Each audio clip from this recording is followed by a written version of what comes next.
கர்த்தருடைய பரிசுத்த நாமம் மகிமைப்படுவதாக. இந்த நாளிலும் இந்த காலை வேளையிலே கர்த்தர் நம்மை அவருக்குள் பலப்படுத்தும்படியாய் நமக்கு தருகிற வார்த்தை சங்கீதம் அதனுடைய 87வது அதிகாரம் அதனுடைய 2வது வசனம். கர்த்தர் யாக்கோபின் வாசஸ்தலங்கள் எல்லாவற்றை பார்க்கிலும் சியோனின் வாசல்களில் பிரியமாயிருக்கிறார். கர்த்தருடைய பரிசுத்த நாமம் மகிமைப்படுவதாக.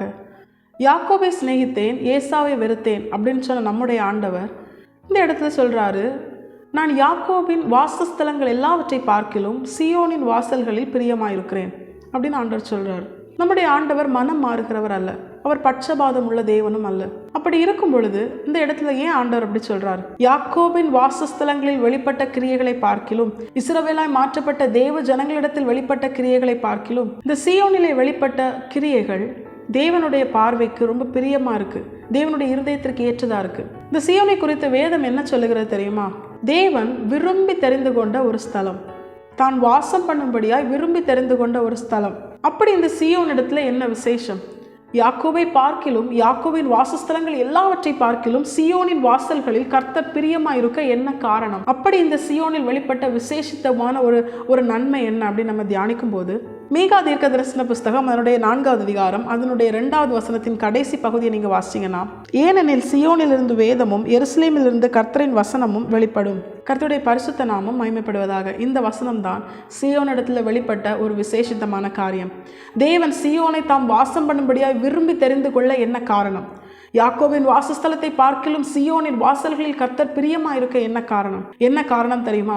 சியோனிலிருந்து கர்த்தருடைய வேதம் வெளிப்பட்டது. இதே போலதான் நம்முடைய வாழ்க்கையிலும் அநேக ஜனங்கள் இருக்கிறாங்க, சன்மார்க்கமாய் தேவனுக்கு பிரியமாய் அநேக பரிசுத்தவான்கள் இருக்கும் பொழுது எதற்குமே உதவாத நம்மை தேவன் விரும்பி தெரிந்து கொண்டார். நம்மில் அவர் பிரியமாய் இருக்கிறார். நீ என் பார்வைக்கு அருமையானபடியால் கனம் பெற்றாய், நானும் உன்னை சிநேகித்தேன் ஆண்டவர் நம்மை பார்த்து சொல்லுகிறார். இப்படிப்பட்ட ஒரு பிரியம் எதனால் உண்டானது? வேதத்தின் பிரகாரம் பார்க்க போனால் இந்த சியோனை போல நம்மிடத்திலிருந்து கர்த்தருடைய வேதம் வெளிப்பட்டதுனாலயா அப்படின்னு கேட்டா நிச்சயமா இல்லை. அவருடைய கண்களில் நமக்கு கிடைத்த அவருடைய கிருபை, அவர் நமக்கு பாராட்டின அவருடைய அன்பு, அவர் கிருபையாலும் அன்பாலும் அவர் விரும்பி வாசம் பண்ணும்படியான சியோனாய் நம்மை மாற்றி இருக்கிறார். யாக்கோபின் வாசஸ்தலங்களை பார்க்கிலும், மற்ற ஜனங்களை பார்க்கிலும், தகுதியானவர்களை பார்க்கிலும் தகுதியில்லாத நம்மேல் அவர் பிரியமாய் இருக்கிறார். இந்த மேலான ஆசீர்வாதத்தை அவர் தம்முடைய அன்பினாலும் கிருபையினாலும் நமக்கு தந்திருக்கிறார். ஆனா தேவன் நம்மிடத்தில் எதிர்பார்ப்பது என்ன தெரியுமா? இந்த சியோனை போல நம்மிடத்திலிருந்து கர்த்தருடைய வேதம் வெளிப்படணும். நம்முடைய வாழ்க்கை கர்த்தருடைய வேதத்தை, அவருடைய வசனத்தை வெளிப்படுத்தணும். நான் பரிசுத்தரா இருக்கிறது போல நீங்களும் பரிசுத்தமா இருங்கள் ஆண்டவர் சொல்றாரு. அந்த வசனத்திற்கு கீழ்ப்படிஞ்சோம்னா நம்முடைய வாழ்க்கையில நாம் பரிசுத்தத்தை வெளிப்படுத்தி நம்முடைய தேவன் பரிசுத்தர் என்பதை மற்றவர்களும் அறிந்து கொள்ளும்படியா நம்முடைய கிரியைகள் வெளிப்படும். நாம் முதலாவது வசனத்தை படித்து அதற்கு கீழ்ப்படிந்து நம்முடைய வாழ்க்கையில் அந்த வசனத்தை வெளிப்படுத்தினோமே ஆனால் நிச்சயமாய் தேவனை அறியாத மற்றவர்களும் தேவனை அறிந்து கொள்ளும்படியா தேவன் கிருபை செய்வார். நம்மிலிருந்து வேதம் வெளிப்படணும்னா முதலாவது நாம் நம்முடைய இருதயத்தை வேதத்தால் நிரப்பினவர்களாய் இருக்கணும். நாம் வேதத்தால் நிரப்பப்பட்ட தேவஜனங்களாய் மாற்றப்படும்படியாய் வேதத்தை வாசித்ததை தியானித்ததற்கு கீழ்ப்படிந்து வாழ நாம் நம்மை முழுமையாய் வசனத்திற்கு முன்பதாக நம்மை தரை மட்டும் தாழ்த்தி ஒப்பு கொடுக்கணும். இரவும் பகலும் அவருடைய வேதத்தில் தியானமாக இருக்கிற மனுஷன் பாக்கியவான். இரவும் பகலும் நம்முடைய தியானம் அவருடைய வேதமாக இருக்கணும், அவருடைய வார்த்தையாக இருக்கணும்.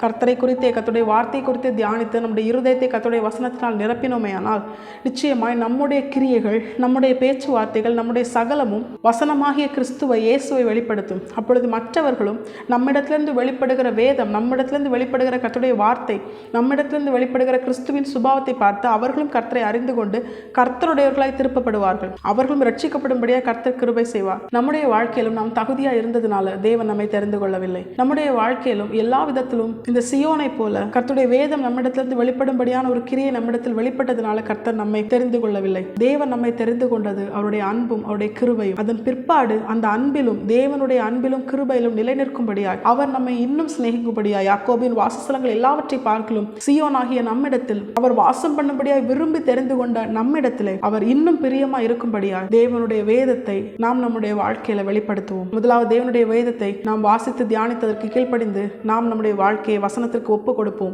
அப்படி நாம் ஒப்பு கொடுத்தோமே ஆனால் நம்மிலிருந்து வேதம் வெளிப்பட கர்த்தர் கிருபை செய்வார். நம்மை பார்த்த அநேகர் கிறிஸ்துவை அறிந்து கொள்ளும்படியாக கர்த்தர் கிருபை செய்வார். இது நிமித்தம் கர்த்தருடைய பிரியத்திலும், கர்த்தருடைய அன்பிலும், கர்த்தருடைய கிருபையிலும் நாம் இன்னும் பெருகும்படியாய், இன்னும் கர்த்தருடைய அன்புக்குரியவர்களாய், கர்த்தர் நம்மிலே விரும்பி வாசம் பண்ணுகிற அவருடைய சியோனாய் கர்த்தர் நம்மை இன்னும் அதிகமாய் பலப்படுத்தி உயர்த்தி நம்மிலே அவர் மகிமைப்படுவது அதிக நிச்சயம். கர்த்தர் தாமே இந்த வசனத்தை கேட்ட நம் அனைவரையும் ஆசீர்வதித்து வழிநடத்துவாராக. கர்த்தருடைய பரிசுத்த நாமம் மட்டுமே மகிமைப்படுவதாக. மாராநாதா, இயேசு வருகிறார். ஆயத்தமாவும் பிறரை ஆயத்தப்படுத்துவோம். ஆமென்.